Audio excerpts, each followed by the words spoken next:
آپ رات کو سو نہیں پا رہے ہیں ٹینشن کی وجہ سے، اس کا علاج یہ ہے کہ آپ وضو کر کے کھڑے ہو جائیں اور اللہ کے سامنے کھڑے ہو کر کے پھر نماز پڑھنا شروع کر دیں، اور اس وقت اپنے ذہن میں لائیں، اپنے ذہن میں یہ لائیں کیا؟ میں حدیث سناتا ہوں، جناب رسول اللہ صلی اللہ علیہ وسلم نے ارشاد فرمایا ینزل اللہ تبارک و تعالی الی السماء الدنیا فی کل لیلۃ، اللہ تعالیٰ شان ہر رات آسمان اول پر اتر کر کے آتے ہیں، اور ایک حدیث میں رات کے اخیر میں اتر کر کے آتے ہیں، فیقول، پھر اللہ کہتے ہیں حال من سائل فاعطی، کون مانگنے والا ہے میں عطا کروں گا۔ تو آپ اس وقت جب کھڑے ہو جائیں گے، وضو کر کے غسل کر کے کھڑے ہو جائیں گے جائے نماز پر، اور کمرہ اندھیرا کر کے پھر اپنے دل میں لائیے اللہ کی طرف سے اعلان ہو رہا ہے،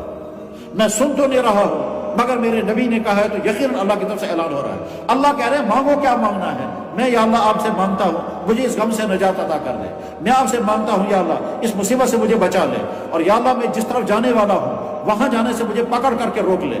اللہ کے نبی فرماتے تھے خذنی بناصیتی الی الخیرات، یا اللہ میری پیشانی کے بال پکڑ کر مجھے اچھے راستے کی طرف چلا دے۔ تو ہمارا نبی کہتا تھا،